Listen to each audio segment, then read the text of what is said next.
Salut à tous et à toutes les amis, alors ça y est, la saison des spoilers de Final Fantasy touche à sa fin et on va pouvoir enfin se faire la petite sélection du chef des 40 meilleures cartes pour le format Commander. Alors vous allez voir, il y a bien sûr du très très lourd dans ce set, à la fois parmi les cartes du set Commander, mais aussi avec beaucoup de cartes du set de base qu'on a rajouté dans la petite sélection. Ça a beau être un set standard, franchement, on dirait que c'est très très designé quand même pour le Commander multi. Alors, on va parler uniquement des nouvelles cartes, parce qu'il y a aussi beaucoup de très bons reprints, mais voilà, on va pas en parler dans cette vidéo. Et notamment des bonnes créatures, il y a beaucoup de créatures légendaires, il y a des sagas, il y a des landes d'aventure, il y a des équipements, il y a plein de trucs, donc on va se faire bien plaisir. En tout cas, moi, ça m'a vachement inspiré et j'ai vraiment hâte de pouvoir ouvrir tout ça et de jouer. C'est parti!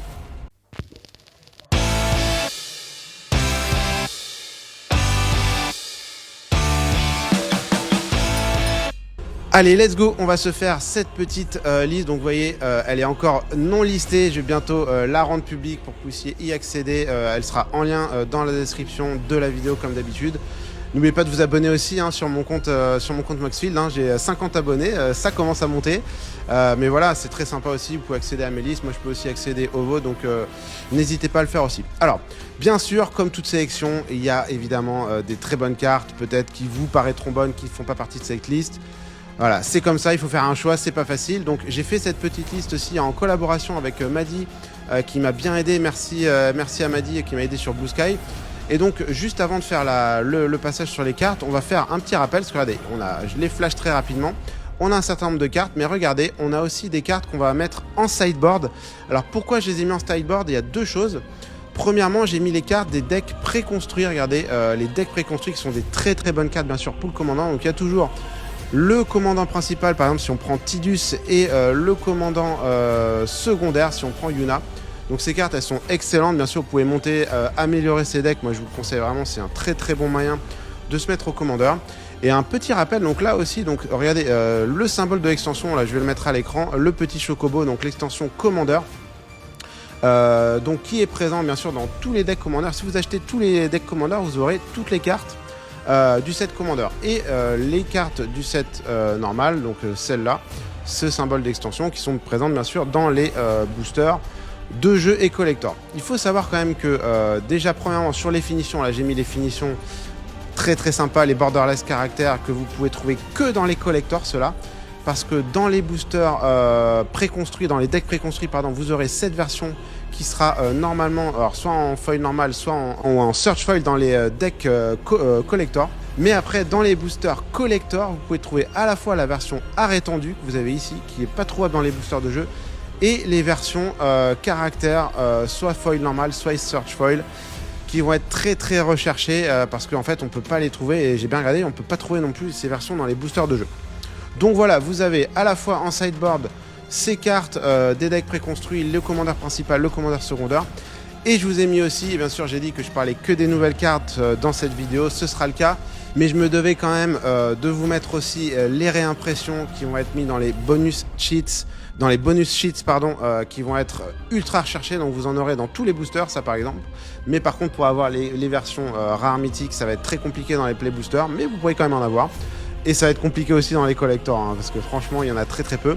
Avec par exemple, regardez, ce magnifique contresort avec un artwork de Amano-san, le grand maître incontesté de l'illustration de Final Fantasy. Donc celle-là, franchement, je la veux, elle est magnifique. Et je crois que je vous en ai mis une autre, Atraxa, voilà, un autre exemple de cartes réimprimées dans les bonus sheets. Vous en aurez sur une dans 3 boosters de jeu, et vous en aurez une dans chaque booster collector. Après la rareté, ça va varier, donc ce sera de plus en plus dur de les avoir, suivant la rareté. Allez, c'est parti, avec cette petite intro, let's go, on se fait la liste. Alors regardez, j'ai 32 créatures.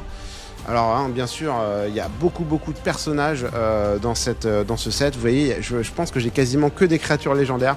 Quasiment, je crois que j'en ai quelques-unes qui ne sont pas légendaires, mais ça a été vraiment la particularité de ce set. Donc les decks qui vont jouer avec des créatures légendaires, franchement, vous allez vous faire plaisir, il y a vraiment que du bon. Alors, on commence avec le Bugenhagen Final Fantasy VII. Donc là, c'est un 1-3 reach pour 2 en vert, Human Shaman. Et qu'est-ce qu'elle dit? Au début de votre entretien, si vous contrôlez une créature avec une force de 7 ou plus, vous piochez. Donc ouais, dans les decks grosses créatures, ça va très bien faire le job. Et en plus, c'est un mana dork. Donc concrètement, moi ça a de très très fortes chances d'aller dans mon deck Animar. On continue avec Sid Freeleaf Pilot. Donc lui, alors vous allez voir, il y a beaucoup de cartes équipements aussi dans Final Fantasy. Donc les decks à la fois Captain America, enfin tous les decks équipements vont se faire vraiment plaisir. Et moi, il y a peut-être une chance que je monte un deck Cloud, on verra juste après, je crois qu'il est juste après le Cloud. Donc lui, qu'est-ce qu'il dit? Il dit c'est un 2-2 créature légendaire, human, warrior, pilote. Donc il est pilote lui-même, donc ça c'est important aussi. Les équipements et les véhicules que vous lancez coûtent 1 de moins à lancer. Donc vous allez aussi pouvoir le mettre dans des decks véhicules pour le coup, donc ça peut être intéressant parce qu'il est pilote. Et il a jump, donc pendant votre tour, il a vol, et ensuite vous payez 2, vous l'engagez, retournez l'équipement ou le véhicule ciblé depuis le cimetière dans votre main. Donc franchement, c'est un must-have, je pense, dans n'importe quel deck équipement, et également véhicule. On continue avec, alors là, attention, c'est la très grosse carte, ça va vraiment être ultra recherché. Le Cloud Midgar Mercenary, 2 blancs, 2-1 Human Soldier Mercenaire. Quand il arrive, vous cherchez dans votre bibliothèque un équipement, vous le revêtez, vous le mettez dans votre main. Donc c'est un tuteur d'équipement et vous allez voir, il va aller chercher n'importe quel équipement, mais peut-être aussi son épée qui a été annoncée et qui est la Buster Sword qui est dans ma liste. Je vous la verrai juste après. Et donc vous allez chercher un équipement et ensuite à chaque fois qu'il est équipé, si une habilité de Cloud ou d'un équipement qui est attaché se déclenche, elle se déclenche 2 fois. Donc ça va être un gros banger dans les decks équipements, très bonne carte et bon les prix à mon avis, là regardez, bon c'est les premiers prix, c'est très early, ce sera pas à ce prix-là, mais je la vois bien dans les 20 euros minimum cette carte. Alors dans cette version, attention parce que dans cette version ça peut aller très haut. Regardez, il y a d'autres printings. Hein. Il y a par exemple celui-là, ce sera le printing de base. Il y aura la version donc extended et il y aura la version que j'ai mis ici. La version la version caractère, vraiment je les adore. Regardez, en fond vous avez le logo, le numéro de Final Fantasy VII, donc voilà, très bonne carte. Next, on a OAK, donc lui c'est le Traveling Merchant Human Citizen 1-2 pour 2. Alors lui c'est très fort, vous avez juste à l'engager. Vous enlevez un compteur d'un permanent non terrain que vous contrôlez, vous piochez une carte. Alors vous vous dites, à quoi ça peut servir? Ouais, je peux enlever un marqueur +1 sur une bête, pourquoi pas. Mais c'est en fait beaucoup plus fort parce que vous avez des marqueurs que en fait vous avez envie d'enlever sur permanent. Comme par exemple le One Ring, vous voulez enlever un marqueur parce que ça vous pique de plus en plus. Ou alors tout simplement, il y a beaucoup de saga dans ce set. Et donc au lieu de sacrifier votre saga, vous la faites revenir 1 pas, 2 pas en arrière. Et du coup, elle va encore rester en jeu. Donc, moi, je trouve ça vraiment excellent. Et franchement, juste en moteur de pioche, moi, dans mon deck Helga, ça va rentrer... il y a des chances que ça rentre. Alors, il a que 2, donc Helga, c'est mieux les créatures à 4. Mais c'est quand même trop fort dans un deck compteur +1 parce que au moment, à n'importe quel moment où vous avez besoin de pioche, vous enlevez un marqueur +1. C'est vraiment ultra fort cette carte. Donc, voilà, je recommande le OAK Traveling Merchant. On enchaîne avec Tifa. Alors ça, c'est Tifa qui envoie du bois. Hein, je l'appelais comme ça. Donc, excusez-moi, le petit nickname de Tifa qui envoie du bois, mais franchement, elle, ça va être très fort, très violent.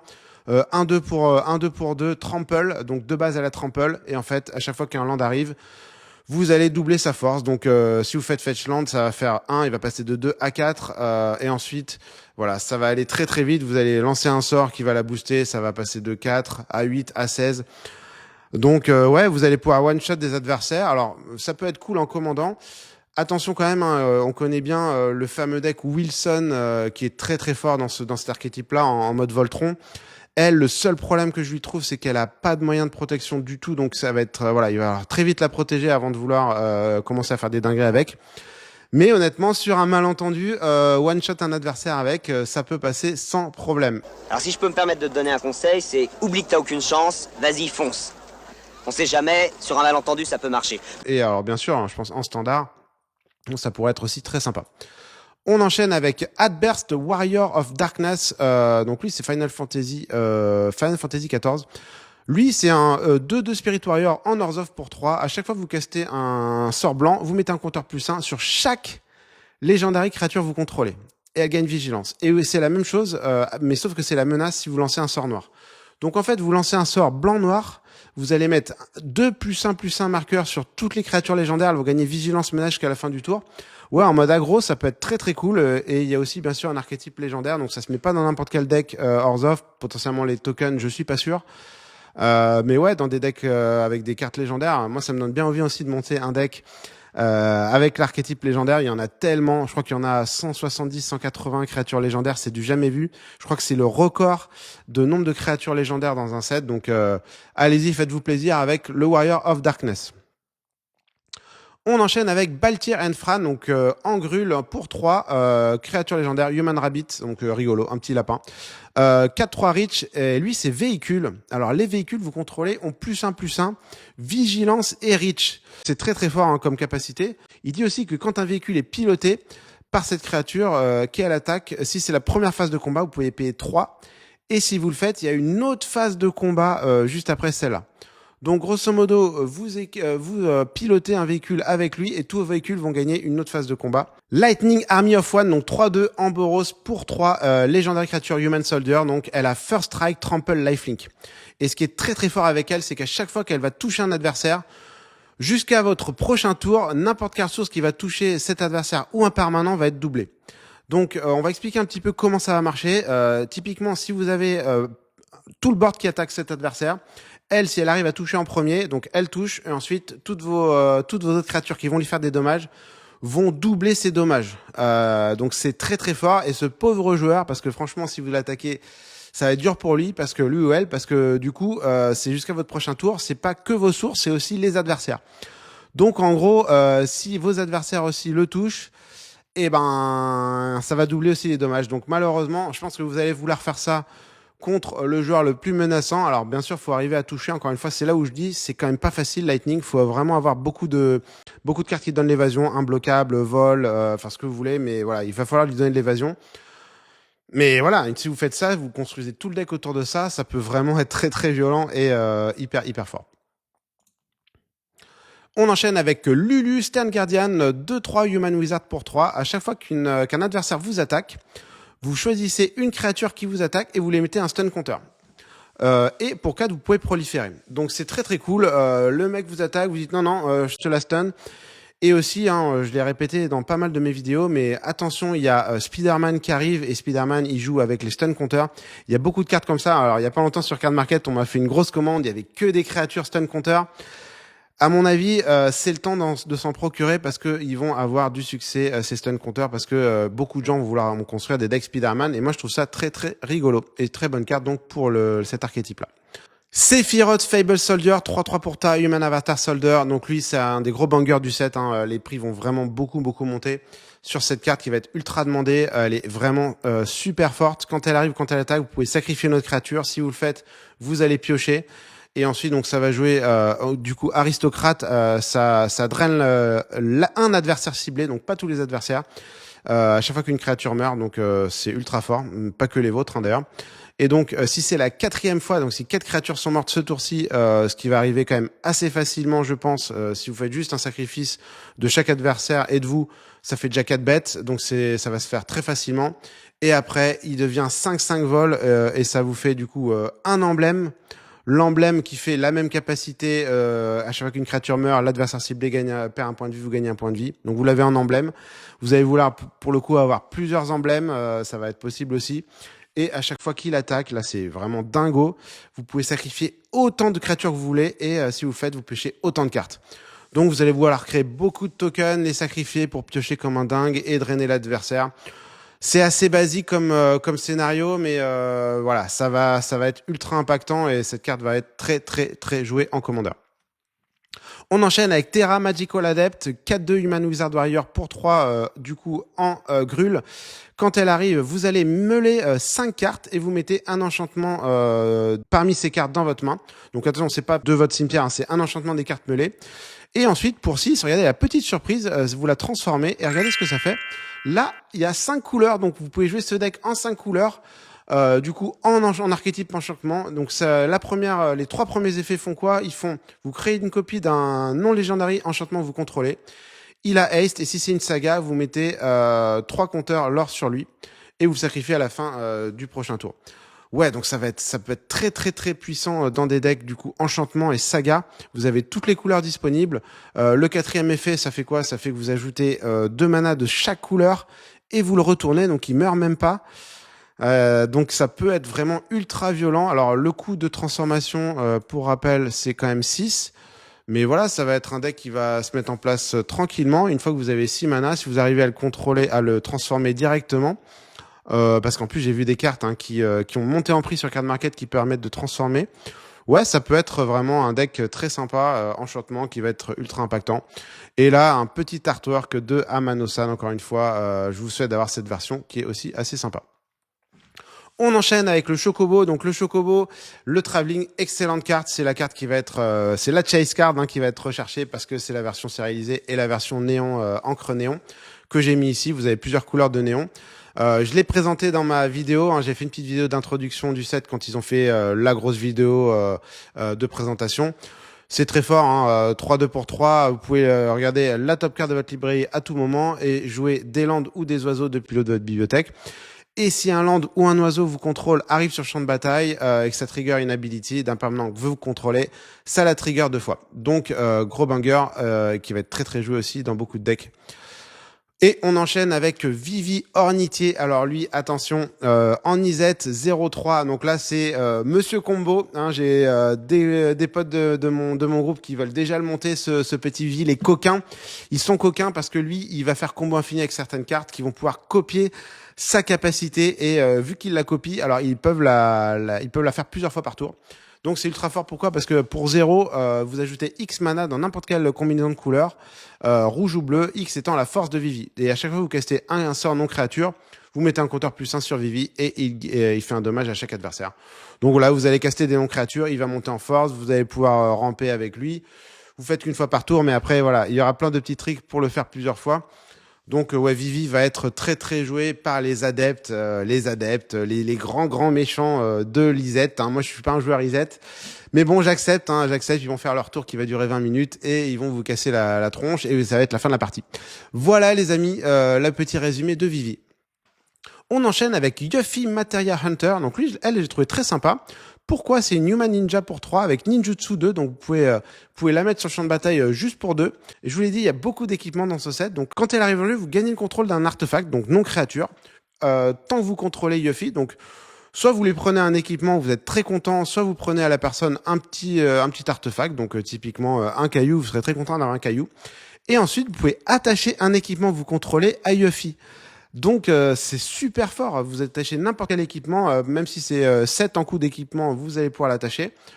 Peut-être que vous pouvez construire tout autour de Monored, mais dans un deck Boros équipement par exemple, ça va très très bien marcher, donc vraiment excellente carte. On arrive, ça y est, je vous l'avais dit, il n'y a pas que des créatures légendaires, on a les Chocobos, les Chevaliers Chocobos, donc ça fait partie du deck préconstruit, du deck Tidus. C'est excellent, moi ça va être directement les amis dans Helga. Ça rentre directement dans mon deck Helga Compteur. Quand vous attaquez les créatures que vous contrôlez avec des compteurs sur elles en double strike. Jusqu'à la fin du tour, mais bon, c'est un énorme banger. C'est vraiment un énorme banger. Donc là, je l'ai mis dans sa version extended. Moi, je la veux directement. Ça va dans Helga et voilà. N'importe quel deck compteur, vous mettez cette carte, ça va être un gros staple et ça va potentiellement finir la game avec ce petit Chocobo Knight sur le champ de bataille. On enchaîne avec Choco Seeker of Paradise. Donc lui, il va faire, je pense, beaucoup d'émules parce beaucoup de gens vont vouloir la jouer en commandant pour ressusciter nos amis les oiseaux et on va peut-être avoir un deck oiseau. À chaque fois qu'un oiseau que vous contrôlez attaque, vous regardez autant de cartes du dessus de votre bibliothèque, vous pouvez en mettre une dans votre main. Et après, ensuite, vous pouvez mettre n'importe quel nombre de cartes de terrain sur le champ de bataille. Ça fait vraiment très très mal. Ça fait vraiment très très mal. Si vous avez 3-4 terrains, vous allez mettre 4 terrains sur le champ de bataille. Du coup, après, bien sûr, vous allez jouer Landfall. C'est obligatoire dans ce deck. Lui-même va gagner +1/+0. Mais vous allez avoir tous les triggers de Landfall qui vont arriver. Si vous mettez le Chocobo que je vous ai montré tout à l'heure, ça va doubler les triggers. C'est dingo. Pour 4, un très très bon commandant en bante. Qui va être très très joué en Landfall. Moi, ça me fait de l'œil aussi. Franchement, ça me fait de l'œil aussi parce que je trouve ça très très cool. Pendant votre tour, lui et les chevaliers que vous contrôlez, on le vole et quand il arrive, vous créez un 2-2 chevalier. C'est ultra fort. Alors ça, en limité, je vous dis pas, si vous avez ça à l'avant-première, ça va être vraiment une dinguerie parce que en fait, il arrive, vous avez un 3-3 vol et un 2-2 vol. Ça fait très mal, Alors ça fait très très mal. Attention, c'est que pendant votre tour, donc vous pouvez pas bloquer les créatures avec le vol, mais c'est vraiment en mode offensif. Si vous voulez attaquer, tous vos chevaliers auront le vol. Et ensuite, pour 6, vous pouvez le transformer. Ça devient une 5-5, qui est une saga, du coup. Alors, qu'est-ce qu'elle fait, la saga? C'est le Bahamut, hein, c'est rigolo. Il se transforme en Bahamut. Mettez un compteur +1 sur chaque autre créature que vous contrôlez. Elle gagne vol jusqu'à la fin du tour. Donc voilà. Et ensuite, troisième effet, vous détruisez un permanent ciblé. Et ensuite, vous le retournez face-up sur le champ de bataille. Ouais, j'adore cette carte. Franchement, il y a peut-être moyen de construire un deck chevalier. Moi, à mon enfance, j'avais un deck mono white avec le White Knight, le fameux White Knight. Je vais vous le mettre à l'écran. Le meilleur chevalier du jeu, les amis, le plus emblématique. Mais voilà, moi, ça me donne envie de, ouais, potentiellement, pourquoi pas, construire un deck chevalier pour se rappeler un peu notre enfance. Moi, je trouve ça très très cool. On a Jext, Reluctant Guardian, 4-3 pour 4 menaces. Quand il fait des combats de dommages à un joueur, vous pouvez le transformer. Donc, 4-3 menaces, franchement, en commandeur, au tour 4. Ouais, il y a beaucoup de chances que ça passe. Il y a beaucoup de chances que ça passe. Alors après, est-ce que ça va passer en late game? Je ne sais pas. Il faudra trouver d'autres moyens. Vous le transformez, ça devient une saga. 7-7 menaces quand même. Chaque adversaire discard et vous piochez. C'est ça que je trouve intéressant, c'est que si vous arrivez donc à le jouer au tour 4, vous le faites attaquer, il connecte, vous allez faire discard et vous allez piocher. Et ensuite, le dernier effet, chaque adversaire sacrifie 2 créatures de son choix. Donc, ça fait très très mal. Alors, le seul petit défaut, et je viens de le remarquer, c'est que en fait là, il va se sacrifier. Donc, si vous le jouez en commandant, ça va pas le faire. Moi, je recommande pas forcément de le jouer en commandant. J'aime pas trop les commandants qui se font être voués à mourir comme ça. Mais par contre, ouais, dans un deck mono black, sacrifice, discard, ça fait ultra le job. Kuja, Génome Sorcerer, 3-4 pour 4 en Rakdos. Donc, qu'est-ce qu'il dit? Au début de votre étape de fin, vous créez un 0-1 Black Wizard Token. Donc là, il y a beaucoup de créatures qui créent ce token. Il dit qu'à chaque fois que vous castez un nom de créature, il fait un dommage à chaque adversaire. Ouais, donc c'est super puissant. Si vous arrivez à doubler la création de token, vous allez faire 1, 2, 3, 4 points de vie à chaque adversaire à chaque fois que vous allez lancer un nom de créature spell. Donc c'est très fort. Et après, vous le transformez. Donc si vous contrôlez 4 wizards ou plus, vous transformez Kuja. Donc lui-même est un wizard. Donc si vous avez 2 wizards en plus du token, vous allez pouvoir le transformer. Et ensuite, qu'est-ce qu'il dit? Il dit, si un wizard que vous contrôlez fait des dommages à un permanent ou un joueur, ça double les dommages. Donc voilà, un bon deck Wizard en Rakdos, franchement très intéressant. Ultima Origin of Oblivion, donc lui, il va aller directement dans mon deck Liberator Eldrazi. Ça va devenir un gros staple des decks colorless et même d'autres decks, hein, mais voilà, 5, c'est un dieu, 4-4 pour 5, vol, à chaque fois qu'il attaque, vous mettez un Blight Counter sur un land ciblé, donc ça peut être votre land, mais ça peut être un land d'un adversaire. Il perd toutes ses capacités et il ajoute un mana incolore.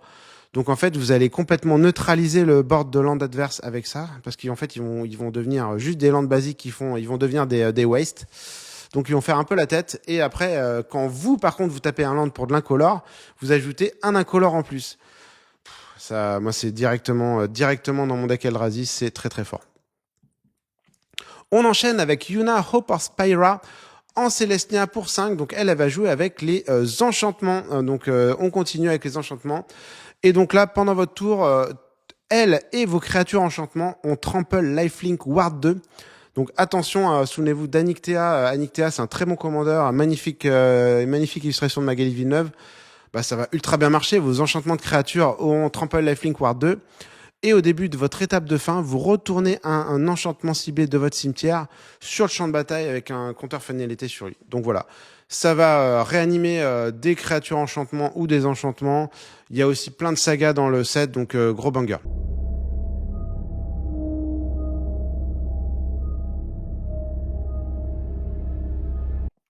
Je crois qu'on doit être dans les dernières créatures là, les amis. Zodiac Umbral God, donc pour 5 en noir. Donc là, inutile de vous dire, hein, vous le jouez en mono noir celui-là.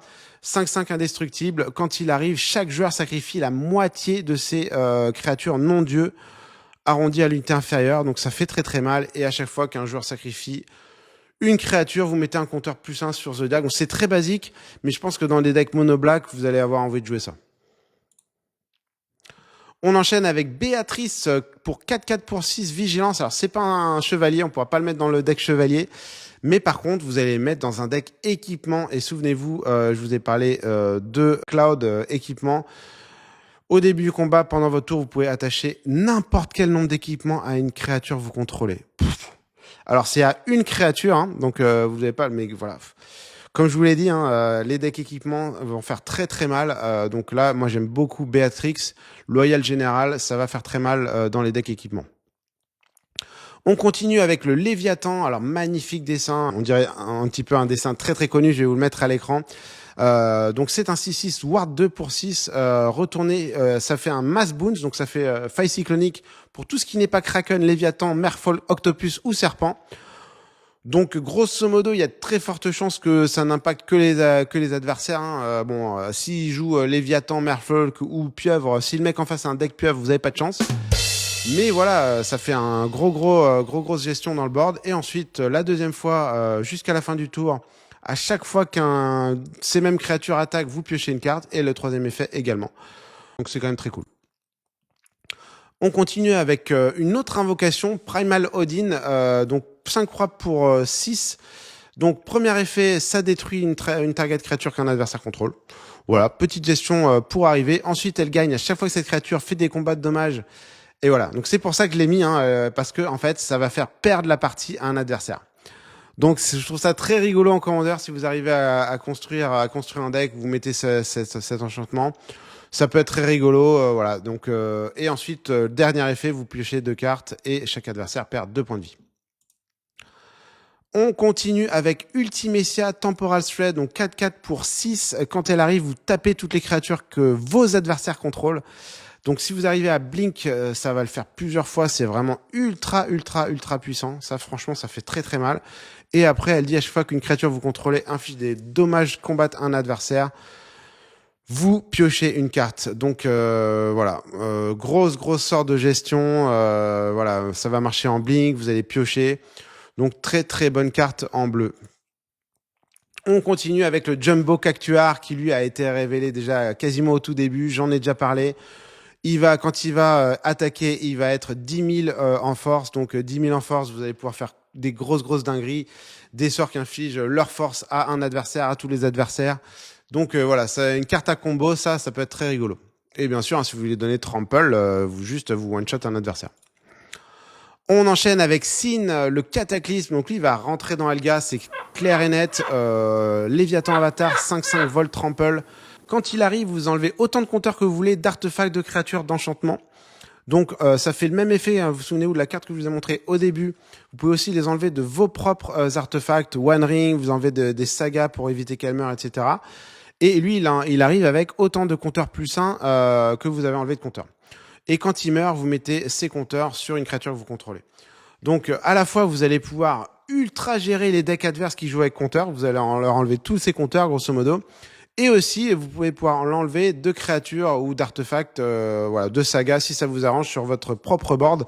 Donc moi, je trouve que c'est une carte qui va être très résiliente, qui va permettre de jouer dans beaucoup de decks. Donc très bonne carte, Sin, le Cataclysme. L'Absolute Virtue, donc elle, j'en ai parlé aussi, elle va rentrer dans Helga, ça coûte très cher à poser, mais il peut pas être contré, c'est une 8/8 vol, vous avez protection contre tous vos adversaires, donc vous pouvez pas, ils peuvent pas vous faire de dommages, vous enchanter ou vous targeter, par contre, ils peuvent contrôler donc vos propres permanents, donc ils peuvent contrôler ce permanent. Voilà, gérer ce permanent, mais encore une fois, s'il arrive à rester, ça va quand même être très pénible pour vos adversaires. Et ça y est, on arrive. Donc, je pense que c'est la dernière saga. Il y en a peut-être une après. Ça reste une créature. Hein, je vous en ai parlé tout à l'heure. Les chevaliers font leur retour. 3/3 indestructible pour 8 par contre. Alors 8, c'est quand même très cher, mais regardez l'effet. Il est juste affolant. Il est affolant. Vous créez 3/2/2 chevaliers token. Donc, si vous avez des doubleurs, ça va en faire 6. Vous le faites 1 fois, 2 fois, 3 fois, 4 fois. Et à la fin, toutes les autres créatures que vous contrôlez ont +2/+2 jusqu'à la fin du tour. Et vous mettez un compteur indestructible sur elle. Donc dans les decks tokens et en plus chevalier, ça va être juste un banger. J'ai mis l'artwork borderless du dessinateur Momose qui est magnifique. Donc amusez-vous avec cette carte. Je pense que ça va être très sympa, même si encore une fois, elle coûte très cher. Mais vous pouvez par exemple la réanimer avec Yuna. Enfin, il y a plein de moyens de monter cette saga. Donc amusez-vous avec ça. Et la dernière, le Bahamut, donc le gros banger, ça va aller dans mon deck Liberator, j'en ai déjà parlé. On enchaîne, ça y est, on est sur les dernières cartes, les amis, de ma vidéo. Donc Nibelheim Aflame, une sorcerie, vous choisissez une créature que vous contrôlez, elle fait des dommages égales à sa force à toutes les autres créatures. Donc attention, ça le fait au vôtre aussi. Mais voilà, ça fait le gros ménage sur l'adversaire. Et ce qui est cool, c'est que vous pouvez aussi le jouer en flashback. Et si vous le faites, si vous le jouez en flashback, vous discardez votre main et vous piochez 4 cartes. Donc ça va être aussi un moteur de pioche très sympa dans les decks mono red qui n'en ont pas tant que ça. Et donc très bonne carte. Ultima, un rituel encore une fois. En blanc pour 5, vous détruisez toutes les créatures, tous les artefacts. Donc c'est une colère de Dieu qui détruit aussi les artefacts. Mais attention, vous pouvez faire end the turn. Donc ça veut dire que vous finissez un tour. Si vous arrivez à la jouer en flash avec des cartes qui donnent le flash, ou vous punissez un adversaire parce que vous gérez tout son board. Et en plus, vous dites non, c'est la fin de ton tour, ça passe au tour suivant. Donc ouais, ça peut être très impactant. Moi, je vous le dis, hein, vous me jouez ça contre mon deck Liberator, je suis dégoûté, je quitte la partie. Hein. Au revoir.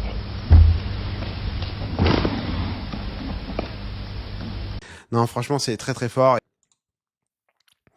On arrive aux équipements avec la fameuse Buster Sword. Donc elle, elle coûte 3, vous l'équipez pour 2 et la créature a +3/+2. Donc ça fait déjà, sur un deck Voltron, ça fait déjà bien mal. Et quand elle fait des dommages de combat à un joueur, vous piochez une carte. Et ensuite, vous pouvez lancer un sort depuis votre main égal à la valeur de mana des dommages que vous avez fait sans payer son coût de mana. Donc vous faites 4, 5, 6 dommages, vous faites 6 dommages, vous allez piocher et vous allez jouer gratos une carte de votre main qui coûte 6 ou moins. Ouh, ça fait très mal. Et si en plus vous avez par exemple double strike, vous allez le faire 2 fois. C'est juste ultra fort. Donc ça, je pense que moi, alors soit je monte le deck cloud, donc forcément ça va dans le deck cloud, dans n'importe quel deck équipement, je pense que ça rentre. Et je vais le mettre dans mon deck libérateur aussi parce que ouais, ça fait piocher et ça peut me faire lancer des sorts gratuitement de ma main, des sorts de cailloux. Donc ouais, ça va être très sympa. Et effectivement, le libérateur peut aussi bien monter en marqueur +1 parce que donc parfois il peut monter peut-être à 10, 12. Je l'ai déjà fait, donc je vais pouvoir jouer un Eldrazi gratos si je touche avec lui. Vu qu'il a le vol en plus, ça va être très facile. On continue avec la série des cristaux. Alors je crois que j'en ai mis 4, je les ai pas tous mis, mais voilà, vous pouvez potentiellement tous les jouer.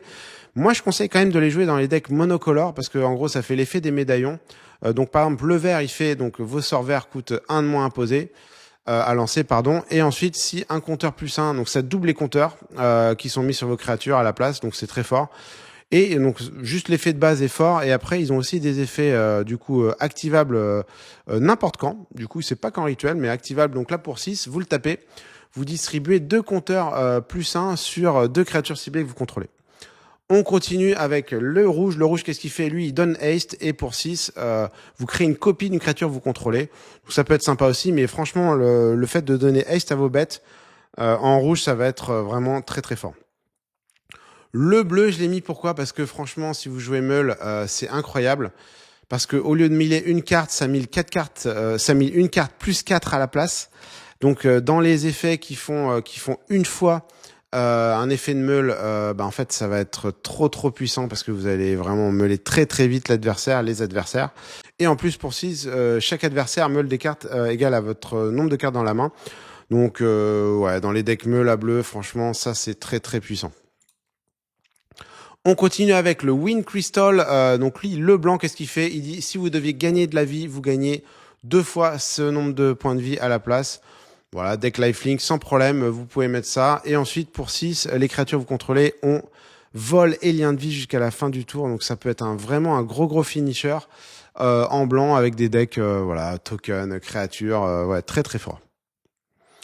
On continue avec un très bon enchantement qui fait partie du set Commander, celui-là. Pour 2 seulement, à chaque fois qu'une créature vous contrôlez fait des dommages à un joueur, vous mettez un compteur +1 sur cette créature. Moi, ça va rentrer dans Helga directement. Et surtout, ce qu'il fait, c'est que toutes les créatures avec des marqueurs +1 sur elles ont Reach et Trample. Donc très aggro à la fois. Donc pour mon deck Helga, je vais pouvoir donner Trample à toutes mes bêtes qui auront des compteurs. Elles ont en général quasiment toutes des compteurs. Et en plus, elles auront Reach, donc ça me permet, voilà, même dans les decks verts, vous avez peu de cartes qui ont le vol, donc ça peut, voilà, beaucoup vous aider pour défendre. Donc ouais, donc très bon enchantement Sphere Grid. On continue, je vous ai mis alors les petits Land Adventure. Moi, je les trouve pas foufou les Land Adventure parce qu'ils arrivent tard. Bon, en Commander, c'est peut-être pas très grave, mais leurs effets sont pas fous. Pour 6, l'adversaire ciblé meule la moitié de sa bibliothèque, donc c'est pour ça que je vous l'ai mis, hein, on parlait du cristal bleu tout à l'heure, ça vous le mettez dans votre deck meule, hein, si vous voulez jouer un deck meule avec le cristal bleu. Vous pouvez faire le sort d'aventure, vous mettez dans le même tour, vous pouvez faire arriver le land engagé. C'est pas foufou, mais ça peut être très très cool quand même dans certains decks. Et voilà les amis, j'espère que ma petite sélection du chef vous a plu. Alors voilà, vous avez de quoi faire, hein, monter plein de nouveaux decks Commander. Vraiment, il y a des très bonnes cartes comme vous avez pu le voir. Donc la liste, encore une fois, elle est partagée en lien dans la description sur mon compte Moxfield. Et ben qu'est-ce qui va se passer ensuite? On va s'ouvrir une petite boîte Commander, donc à l'ouverture des avant-premières, donc on va recevoir la petite boîte en partenariat avec Magic Corporation, donc merci à eux et on va s'ouvrir ça. Et aussi il y aura une petite surprise parce qu'on va faire l'avant-première donc chez Magic Corporation en troll à deux têtes avec un invité spécial Anthony qui a été tiré au sort, et donc on va faire cette avant-première ensemble. Et peut-être qu'il y aura des petites images de cette avant-première, on verra. En tout cas, voilà, ça promet d'être vraiment très très cool. Merci encore pour votre fidélité. Hein. Rappelez-vous, on a passé les 1000 abonnés. Un grand merci. Et n'oubliez pas encore de vous abonner, liker, commenter comme d'habitude. Et vous le faites très très bien. Merci encore à vous. Et puis voilà, écoutez, je vous dis à très bientôt. J'espère aussi que vous allez faire les avant-premières parce que ça va être très très cool. Le 6 juin, n'oubliez pas, avant-première Final Fantasy. On va se faire bien plaisir. Et puis écoutez, je vous dis à la prochaine. Et puis ouais, restez connectés parce qu'il y a du sympa qui arrive. Ciao!